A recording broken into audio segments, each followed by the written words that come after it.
talk a little bit about the work Intel has been doing the last few years to develop a catalytic system to control the restaurant emission. This is a very new area and has a lot of potential using the catalyst to solve the problems. First, the co-author of this presentation is Larry Zanaki, Charlie Catalyst, Alan Bonney, and Bill Wittenberg.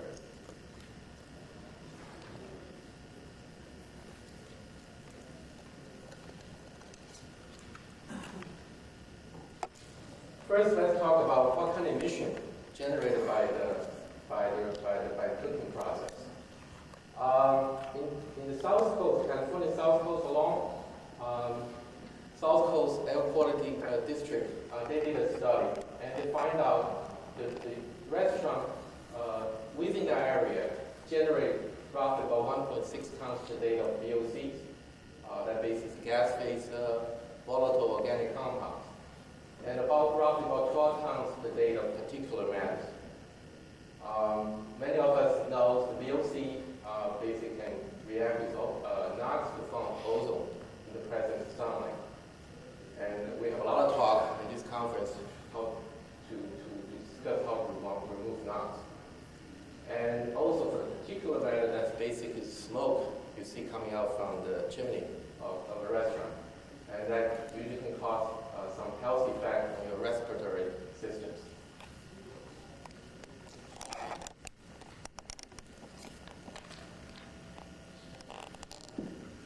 Then let's talk about what kind of compound we're talking about in both phases. First, in the volatile organic compounds, and also in kilograms. This is a list of compounds we analyzed from charboiling a hamburger patties. You can see for the VOC part, for the gas phase compounds, most are aldehydes. A whole bunch of different kinds of aldehydes, formaldehyde, oxaldehyde, acrylates. There was some methanol. In the particular matters, both mostly are saturated and unsaturated fatty acids. Those usually are very big molecules, can range from C14 to C22, high boiling points.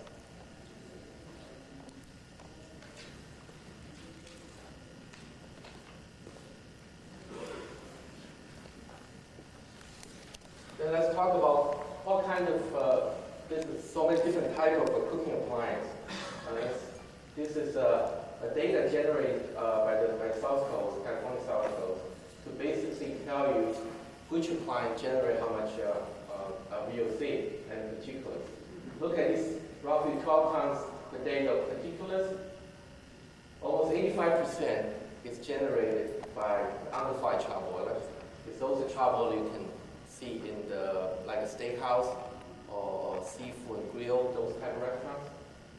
About 30% is generated by chain-driven charboiler. And those type of boilers mostly used in the fast food restaurant, like Burger King's, Carl's Jr., and Hardee's. And there's a little bit, 2% is generated by the griddles. For the VOC, the same thing. The majority of the VOC is generated by undefined charboilers. And the second largest is between the three griddles and chain-driven charboilers. Deep fat fryers only generate about 6%. Deep fat fryers basically is the one they use to make the French fries. So this gives you a breakdown of the emission generated by different cooking appliances. Because the importance of these emissions, so recently the California South Coast finally passed the nation's first regulation to control restaurant emissions in Southern California. It's called Rule 1138. It implemented in November 1997. It gave it 2 years to let restaurant owners to comply with these rules. And expect to reduce roughly about half tons a day of particulate matter and about 0.2 tons of VOC emission at the end of the 2 years implementation period. But at this moment, they only target for the chain-driven charboilers. That basically also my talk will focus today. Because thought only the change-driven charbroiler, they can find a cost-effective method to control the emission. But he also say will include other cooking appliance in the future if there's a cost-effective method can be identified.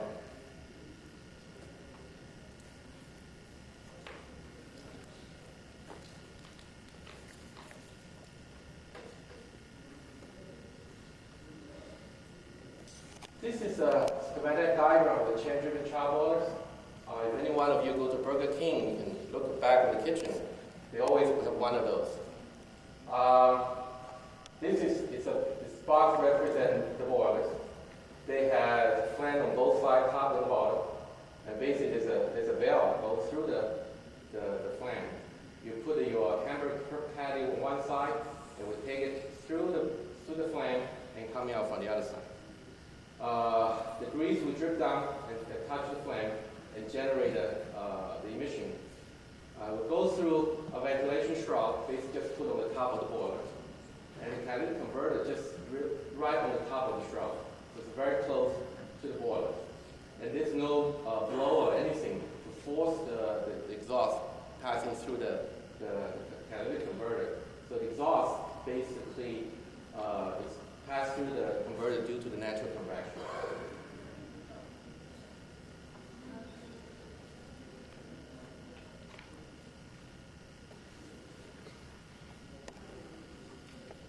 This is just a cartoon shows how the emission was generated. First is the cooking platform can be the belt for the change-driven charbroiler, can be a grill for the underfire charbroiler. So you put either the hamburger meat or steak, whatever, put something on the top. Then you have a flame, open flame on the bottom. So when you heat up this meat, the grease will drip down. When you heat this open flame, you vaporize or decompose the grease droplets. And they create this cooking film. And it contains two phases. The gaseous phases contain CO and all the hydrocarbon, which I shown in the previous slide. And this non-greaseous compound, it contains some liquid oil droplets.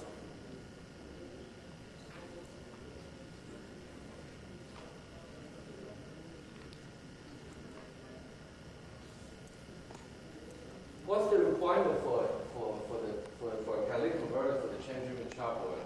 First, as I mentioned, there's nothing really to pull the exhaust through the converter.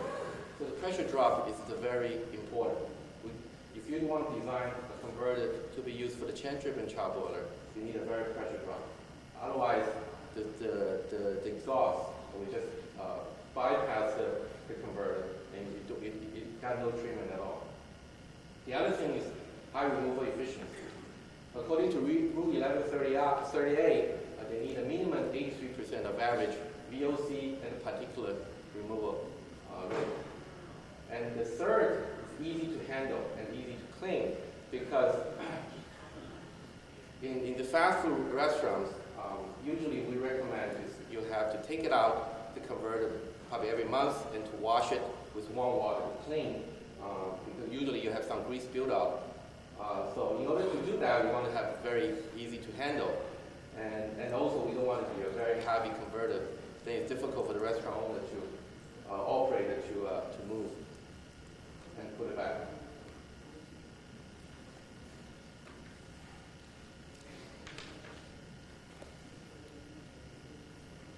This just gives you an idea about what kind of temperature we're talking about.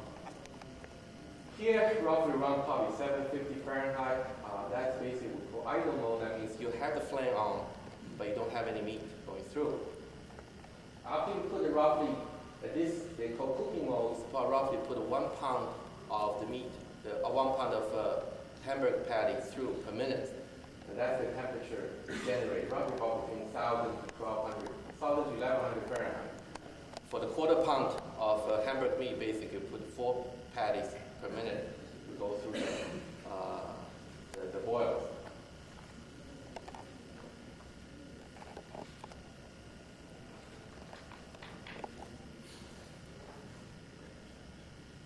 And this just shows, with or without a converter, what kind of hydrocarbon emission you have.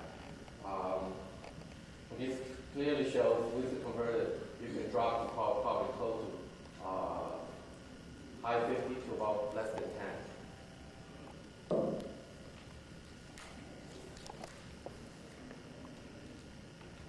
Then, next thing is why I want to go back to talk about how we develop our catalyst systems.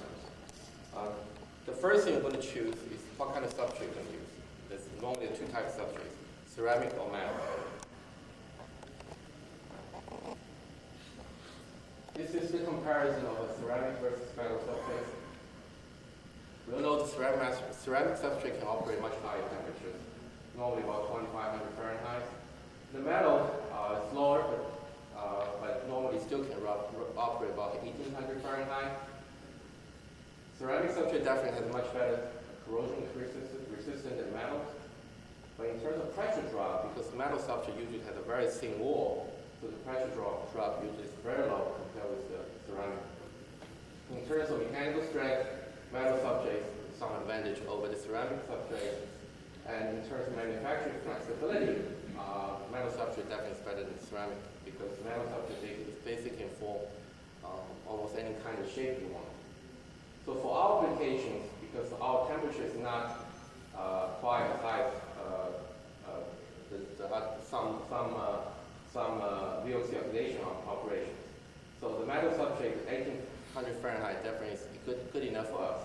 But we need a very low pressure drop support. So the metal substrate definitely provides that advantage. So what we choose is we go ahead and choose the metal substrates. There's two types of channel design on the metal substrates.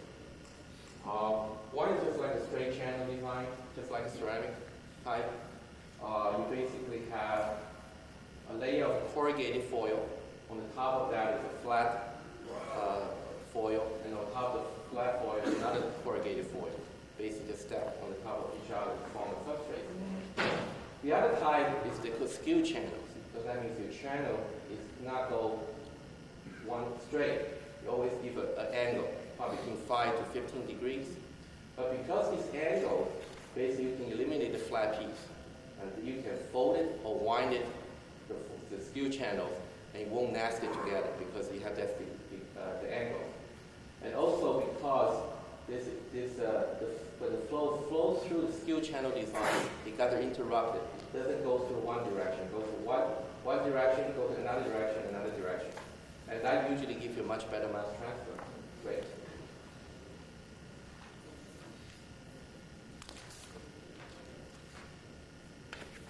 We did a study using CO to compare the mass transfer conversion rate.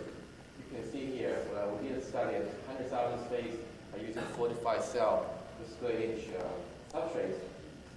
The skew channel, we got above 95% CO conversion, and the straight channel we got about 87, 88% conversion. So that clearly shows the skew channel gives a much better mass transfer rate than the straight channel.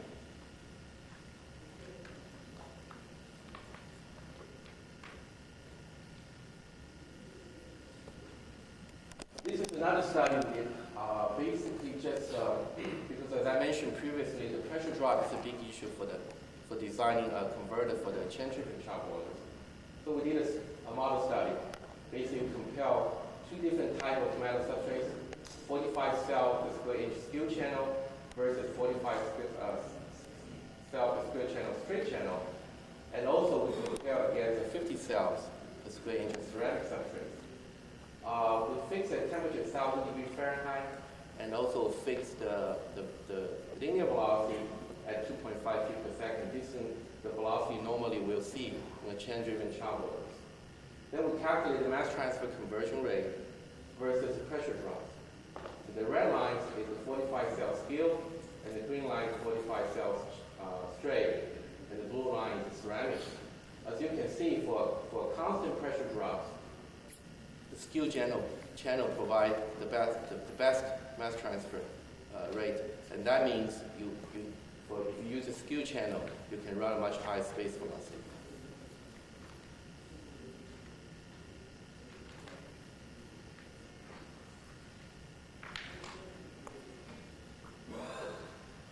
After we determine what kind of substrate we need, then we do a catalyst screening test. We basically did two kinds of tests. We use acetic acid model compound test. That basically use that test to determine the effect of the precious metal loading and the effect of type of the precious metal which we're going to put on the substrate. Then we do a kind of a simulate test, which we call smoke test. We basically evaluate the catalytic activity using a cooking emission generated from pyrolyzing the quark fat. Basically, it's a lot you can buy from the supermarket. I'm going to talk a little more detail about this test later on.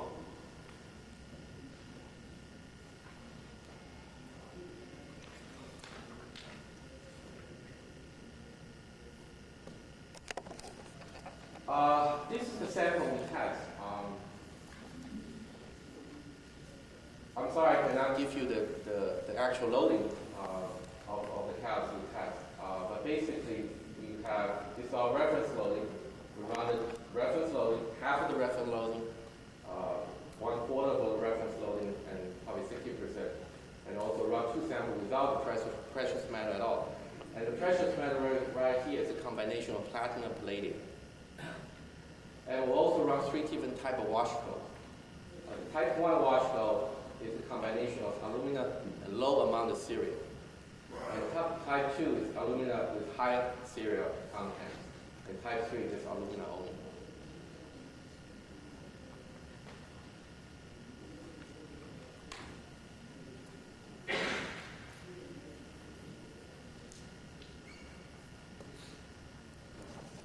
This is our acetic acid testing result. We basically run a breakthrough curve light-up test. You can see from here, we do different combination of amount of platinum versus palladium. With high platinum, low palladium, low platinum, high palladium, or just platinum only. It just shows high platinum and low palladium somehow gives you much better activity, but the effect is not as significant based on this test for the acetic acid oxidation.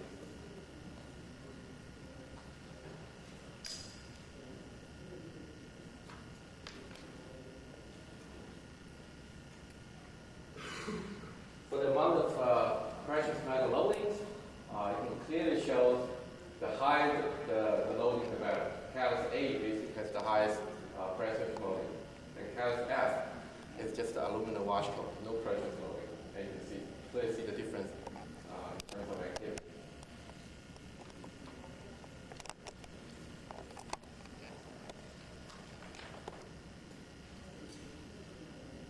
This is the setup for that smoke test. This is a very simple setup. We put it in the lab. It's basically tubular reactors. We put in the tubular furnace, and we use a syringe pump. We drip those melted lot into a metal cup, which is sit on the hot plate. Once this melted lot hits this metal high temperature metal surface, it basically generate a lot of smoke, try to simulate the cooking process. And this smoke will be pulled by 2 pumps, one at inlet side, one at outlet side. And we put the catalyst inside the tubular reactor. We use tubular furnace to control the temperature we want to run.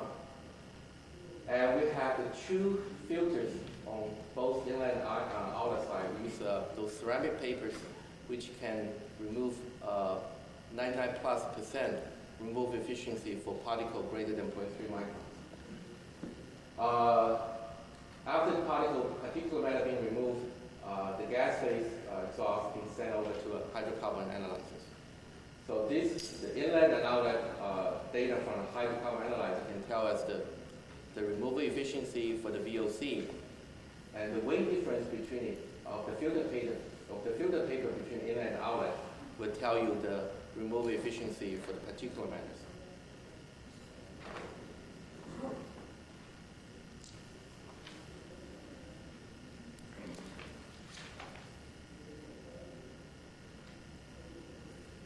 This is the result of the VOC conversion, basically gas phase VOC conversion. Those are those 6 samples which I just talked in the previous slide. Basically, you can see among these 6 samples, we can form 2 different groups. This is a group without precious metal. Basically, either just pure alumina, which is And the rest of the 4 catalysts basically within this range. And this is, it clearly shows we need a precious metal. Without precious metal, you just does not get a efficient VOC removal efficiency. But the precious metal amount, the amount of precious metal doesn't seem has too much effect on the VOC conversion rate.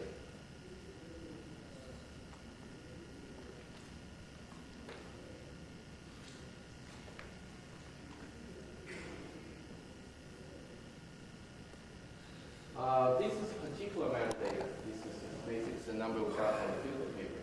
The same 6 samples.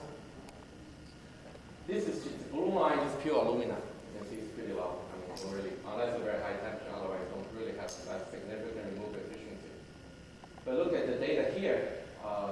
The Syria does play a very important role in terms of removing the particular metals. This box right here includes all the data we have for the catalysis precious metal, because that data is somehow a little bit scattered, so I put a box there to show the trend here. So from this data, we can clearly show this precious metal in Syria has much higher particular removal rate than just Syria only. From this study, the substrate and the catalyst study, we come out with our product. This is just a pictures of our current catalyst. We call Chacat 910 charbon catalyst. This is round unit. It's roughly about 22-inch in diameters. It's about 2-inch deep. But we also provided with the catalyst for square, because different boiler manufacturers sometimes require different shape of catalyst. We have square shape. It's 24 inch by 24 inches, and also 36 inch by 36 inches.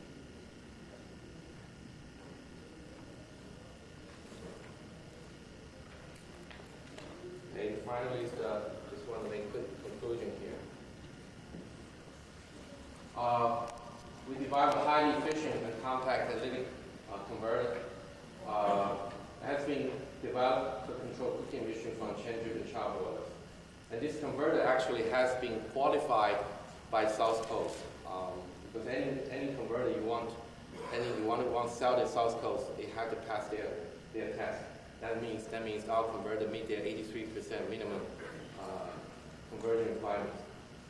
And also the metal substrate with interrupted channel-based skew channel provide very high mass transfer activity with a minimum pressure drop. And we also, from this study, found precious metal is needed for the VOC and particularly metal removal. And Syria definitely is a very important component in removal of particular metals. Finally, I want to acknowledge some people helping me to complete this study. First, I want to thank Talia, Howard Furbeck, and Jerry Laptula. They helped me to do the testing and prepare the catalyst. And also, I want to thank Dr. Jeff Koch and Mr. Matlock from their a lot of experience. Their previous involvement in the development of the restaurant emission control catalyst. And then finally, I want to thank my colleague, Pascal Chen, and my boss, Jimmy Chen. This is the end of the talk.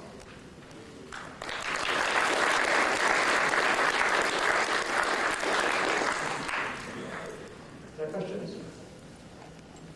James?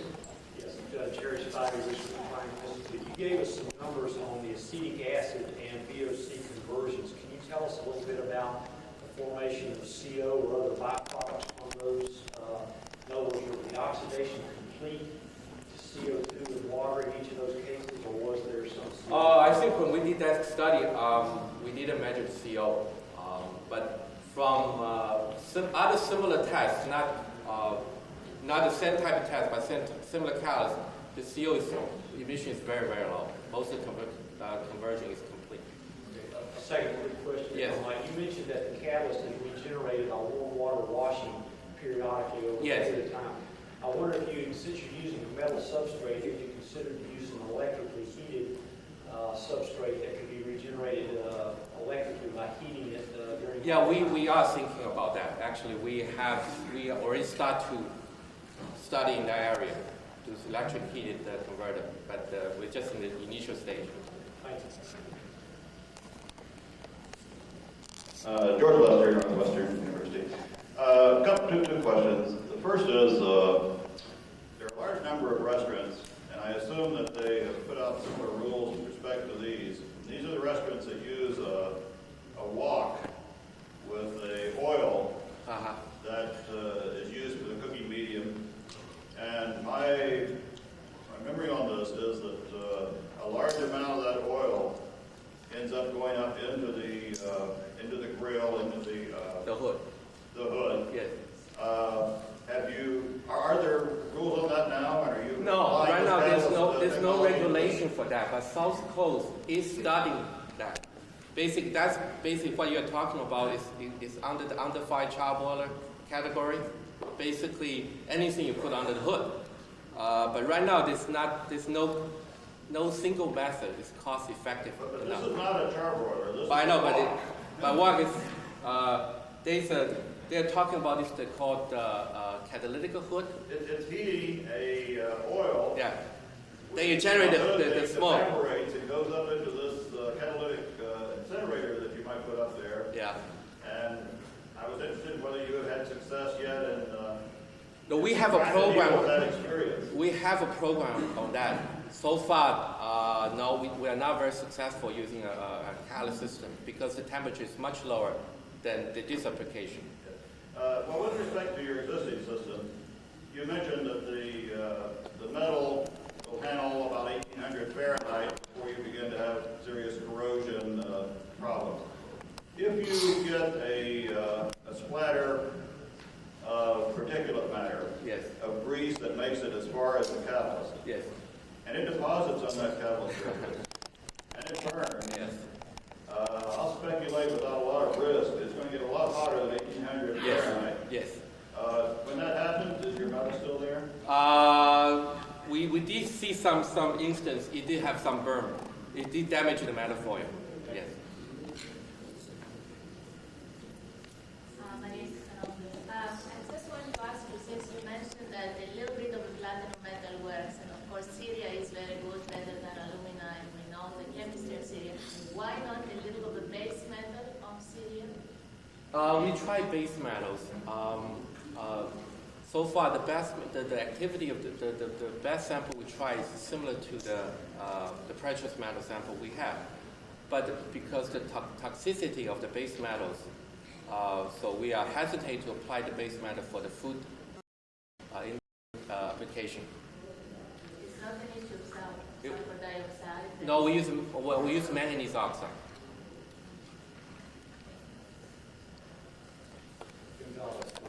Just a curiosity, what you didn't say anything about cost. What is the typical cost of this installation going to be for?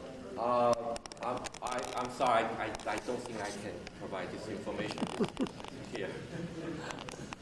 You have to ask, you can't afford it. Is the price of the hamburger going to go up? No, I don't think so. Just use cheaper meat. But I can answer you, I don't think the hamburger price will go up because of this, no. Because they already, in the South Coast, they already have about more than 200 installations. And I never heard about anything about their hamburger price is higher than here.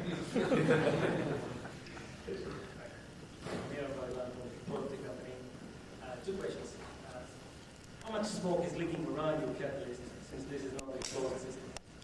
And two, what percent of your particulate matter is under 0.2 micron? First is how much smoke bypass the catalyst. Right. For the current design, you hardly see any smoke bypass the catalyst. Basically, that's, as I keep mentioning in the talk, we try to keep the pressure drop low enough. I would say, most of the smoke going through the catalyst. Is there any quantitative measure? No, I don't have the number. In terms of how many particulate is less than 0.2 microns, I do have the number, but sorry, I don't remember the number right now. But if you are interested, I can definitely provide the number later on. It was difficult to decide whether to schedule your talk before or after lunch. Thank you again.